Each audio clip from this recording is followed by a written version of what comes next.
Madame, Monsieur, une fois de plus, bonjour, ravi de vous retrouver dans votre émission Ils ont marqué l'histoire. Aujourd'hui, nous continuons notre échange, notre entretien avec Madame Alimata Deborah Marie Sidoni. Et aujourd'hui, nous allons plus parler de la Révolution. Bonjour, Madame Traoré. Bonjour. Madame Traoré, nous continuons la suite de notre émission. Et aujourd'hui, nous allons revenir sur les années 80 où vous étiez engagée dans la révolution sankariste. Vous étiez même présidente de l'UFB, l'Union des femmes du Burkina. Est-ce que vous pouvez nous raconter ces moments de votre vie? Merci. La révolution démocratique et populaire est arrivée en août 83.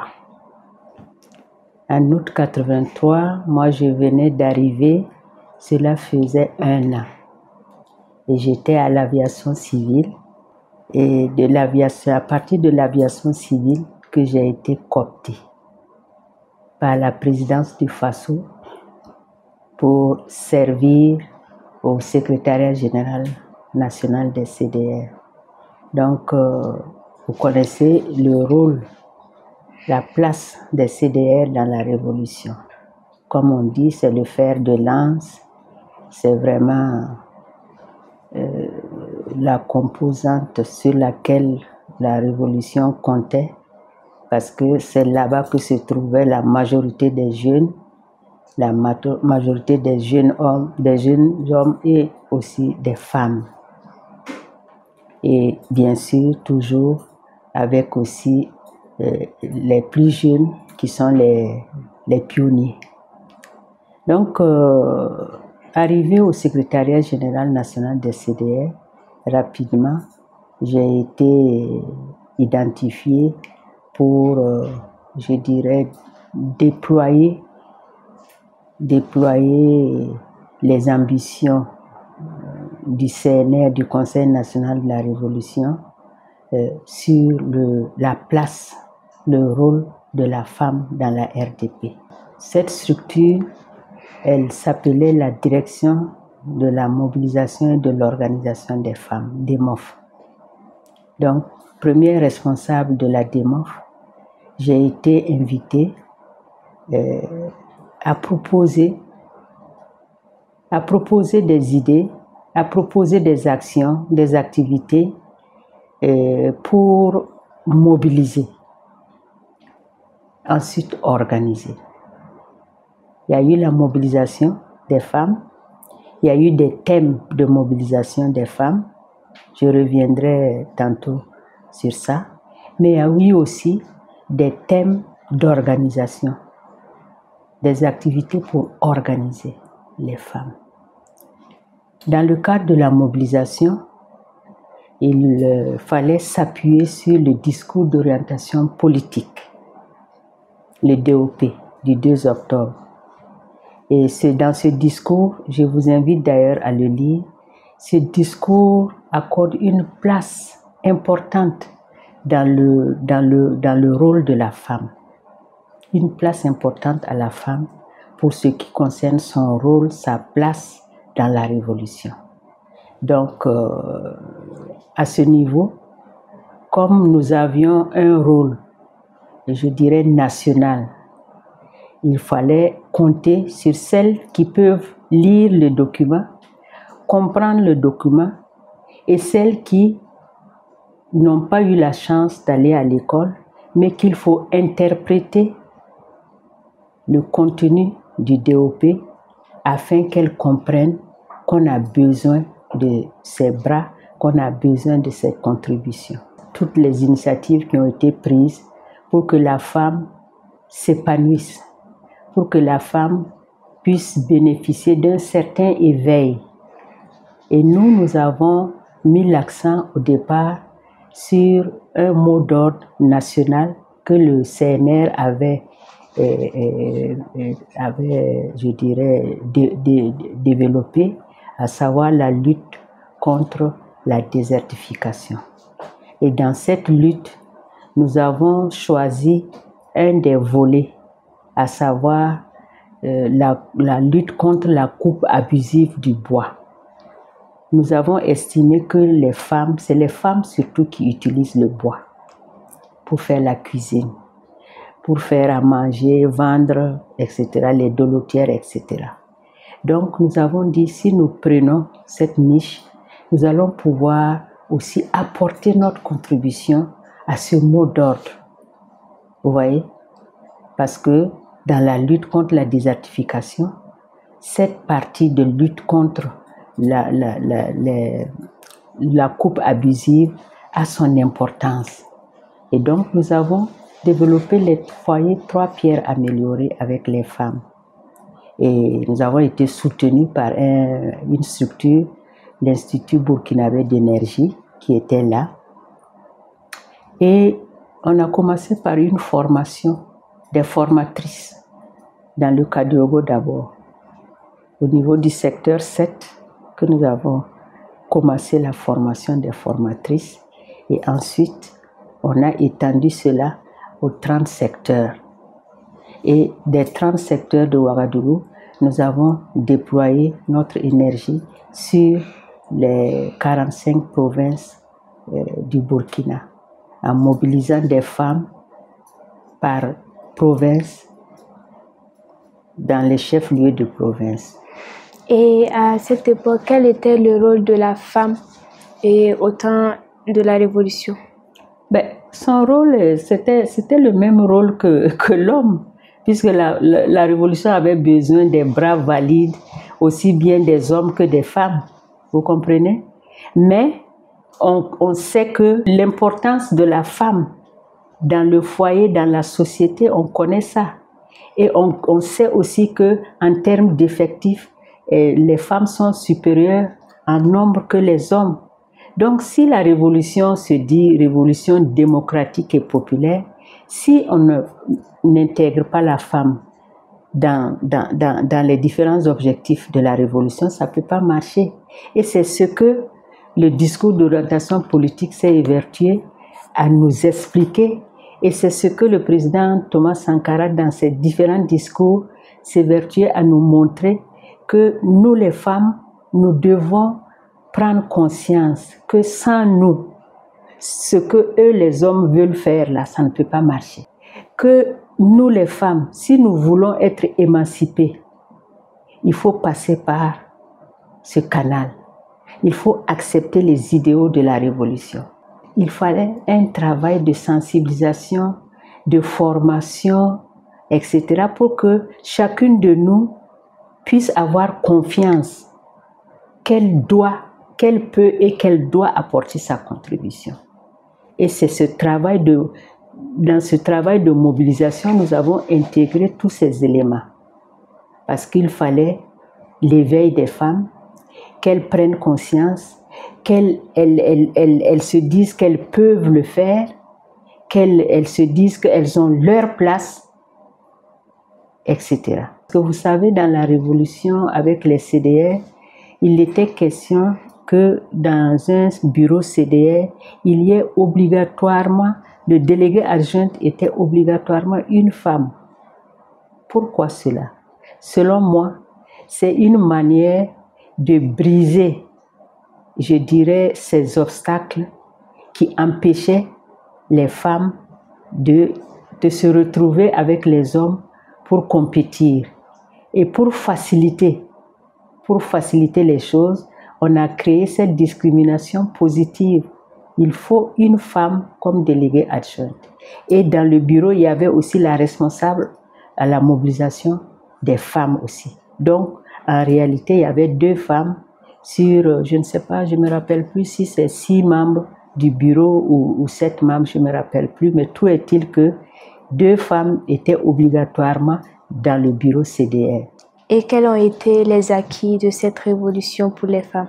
On a eu beaucoup d'acquis en ce sens que la confiance en soi, c'est important. C'est une éducation très importante. Si vous êtes dans un foyer, dans une famille où les parents vous amènent à avoir confiance en vous, à avoir l'estime en soi, mais c'est quelque chose de très important pour la vie future de ces enfants. C'est pareil, ce que la Révolution a fait, ce que nous avons fait, c'est que les femmes comprennent pourquoi il y a la Révolution, pour qui elle existe, avec qui elle doit marcher, etc., etc. Donc, une fois que cette composante importante qu'est la femme dans la dynamique de la Révolution, que cette composante comprenne pourquoi elle est là et ce qu'elle doit servir, bon, je pense que ça, c'est le premier acquis. Le deuxième acquis, c'est d'ordre matériel. Vous voyez, je vous ai parlé des foyers 3 pierres améliorés. Les femmes ont appris à construire leur propre foyer, à préparer avec ces foyers, à avoir moins de soucis parce que ça faisait économiser le bois et ça permettait aux femmes aussi de participer à la vie de la nation à travers les réunions CDR, etc., les missions, les sorties, etc. Donc, vous voyez, ça c'est aussi un acquis que nous avons pu constater. Un autre acquis, il y a eu des mots d'ordre qui ont provoqué, qui ont choqué, des mots d'ordre qui ont choqué l'opinion, aussi bien les femmes que les hommes. Quand le président Sankara a dit qu'il faut qu'il y ait un marché au masculin, il a décrété un jour, aucune femme ne va au marché pour acheter les condiments, c'est les hommes. Et il y a des hommes qui ont accepté de jouer le jeu et qui ont pu se rendre compte des réalités, des difficultés que la femme rencontre quand il faut gérer la maison, en termes d'aller au marché, acheter les condiments, venir préparer. Ça a changé, je dirais, la perception de l'homme sur le rôle de la femme dans le foyer. Que les hommes soient conscients que ce qu'ils donnent comme argent de condiment, ça ne suffit pas. Et il faut qu'ils évitent de dire « débrouille-toi ». Un autre acquis, c'est au niveau de la scolarisation des jeunes filles. La Révolution a mis l'accent sur ça parce que beaucoup de ménages, beaucoup de familles ont considéré que laisser la fille aller à l'école, c'est une perte de temps puisqu'elle va se marier. Donc, il faut mettre l'accent sur l'homme, il faut mettre l'accent sur l'avenir du garçon, etc. Mais la Révolution est venue briser cela. Un enfant est un enfant. Tous les enfants en âge d'aller à l'école doivent aller à l'école. Et c'est comme ça que progressivement, on a fait des sensibilisations pour que les parents comprennent qu'une femme aussi peut apporter sa contribution lorsque eux, ils seront de vieilles personnes. Et ne pas voir seulement que c'est le garçon qui pourrait le faire. Vous voyez, ça c'est un acquis important. Et un autre acquis, c'est lorsque je parle et je lis ça à des mots d'ordre. Quand nous avons organisé la Semaine nationale de la femme, nous avons recommandé que les femmes, à travers leurs associations, à travers les coopératives, puissent apporter leur contribution pour faire réussir le mot d'ordre de produisons et consommons burkinabé. Et ce qui fait que nous avons pris la recommandation qu'elles puissent s'investir pour être des transformatrices de nos produits locaux. Et ça, c'est un acquis important. Et aujourd'hui, moi, je suis fière de constater cette multitude d'associations, de coopératives, de femmes transformatrices. Et je ne dis pas seulement productrices, transformatrices de nos produits locaux. Qu'est-ce qu'on ne trouve pas sur la place du marché, dans les alimentations, etc. Je pense que la Révolution a apporté un plus aussi à ce niveau. Le code actuel, c'est un acquis de la Révolution. Parce qu'en 85, quand nous avons tenu la Semaine nationale, nous avons recommandé que soit élaboré un code de la famille. Et ce code, nous avons tenu à ce que toutes les femmes, qu'elles soient à l'école ou non, dès l'instant où elles se présentent devant l'officier d'état civil, qu'elles aient les mêmes droits.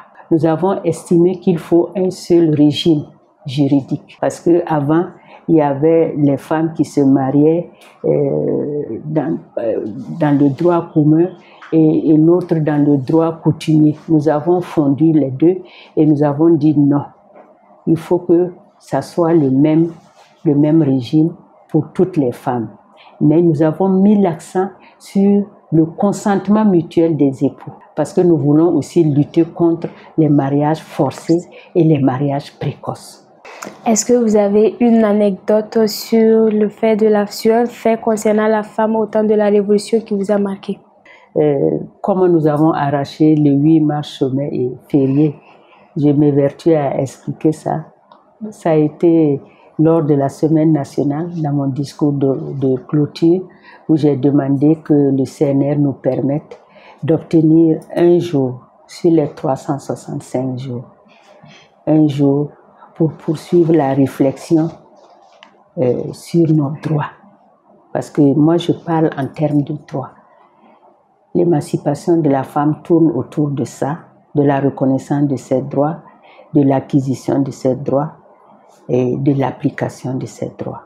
Nous avons obtenu, je dirais, sur place, parce que quand j'ai fini le discours et que je suis allée saluer les autorités, dont le président Sankara, il m'a dit je prends bonne note de votre doléance. Et il s'est retourné, il a dit au président Compaoré, la tâche vous revient de légiférer cela. Donc moi je suis retournée, j'ai entendu, moi je suis retournée sur le podium à la Maison du Peuple, j'ai dit aux femmes de se lever pour acclamer cette décision que nous venons d'obtenir. Mais ce n'était pas encore, vous voyez que ce n'était pas fait. Officiel. Voilà, donc ils ont dit que mais les femmes là sont dangereuses et nous arrachent les choses comme ça. Ben, ça j'ai retenu, c'était tellement touchant et je peux pas oublier cette partie de ma vie militante. Et c'est comme ça que depuis 86 précisément, que le 8 mars est chômé, férié sur toute l'étendue du territoire. Et le capitaine Thomas Sankara, quel souvenir avez-vous de lui? Bon, le souvenir que j'ai du président Sankara, c'est que c'est un homme d'action, un homme de conviction. Vous avez pu voir dans ses différents discours, que ce soit à l'adresse des femmes ou à l'adresse du peuple burkinabé, c'est un homme qui était convaincu de ce qu'il disait. Un homme qui a essayé de mettre en pratique sa conviction, que ce soit pour la jeunesse, que ce soit pour l'État burkinabé. Vous avez vu toutes les initiatives qui ont été prises pour recadrer l'État, pour lutter contre le gaspillage. Sa conviction que sans les femmes, la révolution ne peut pas aller de l'avant était aussi une réalité. Il a essayé par tous les moyens, que ce soit au sein du gouvernement, que ce soit au niveau de l'administration avec les femmes hauts commissaires, les femmes préfets, les femmes directrices générales, directrices, chefs de service, que ce soit au niveau, je dirais, de l'armée, que ce soit au niveau des écoles, que ce soit au niveau économique. Il a essayé de concrétiser ses ambitions à tous les niveaux. Et je garde en lui un homme loyal, un homme de conviction, un homme qui a réellement aimé son peuple et qui est mort pour son peuple. Qui est mort pour son peuple. C'est ce que je peux retenir de lui. Et franchement, bon, nous souhaitons que tout ce qu'il a laissé comme héritage, que nous puissions toujours l'exploiter pour avancer. Parce que la révolution n'a duré que 4 ans. Vous voyez? Alors imaginez-vous si la révolution était jusque maintenant. Je dis toujours, nous avons apporté notre contribution aux autres générations aussi d'apporter leur contribution. Parce que le développement d'un pays, ça ne se fait pas en un seul jour ou en 2 jours. Il faut souhaiter que la jeunesse actuelle soit encore plus consciente que lorsque nous étions jeunes, parce que moi j'étais très jeune quand j'ai assumé la responsabilité de directrice à la mobilisation des femmes. J'avais 32, 33 ans, vous voyez. Donc c'est pour dire que Et compte tenu de cette réalité qu'il y a plus de 60% de la population qui est constituée de jeunes, ça veut dire que tous les développements, tous les objectifs doivent être basés sur comment entraîner cette jeunesse, d'abord à être consciente de son rôle, de sa place, mais aussi avoir suffisamment de connaissances pour répondre à toutes les ambitions de développement de notre pays. D'accord, Madame Traoré, nous tirons vers la fin de notre émission et je vais poser peut-être une dernière question, avant-dernière question. Et le Burkina Faso traverse aujourd'hui une situation tellement difficile, le terrorisme. Quelle peut être la contribution de la femme pour lutter contre ce fléau? La contribution, c'est-à-dire que à tous les niveaux, cette contribution doit être visible parce que c'est la femme qui met au monde un enfant. Cet enfant grandit, devient homme.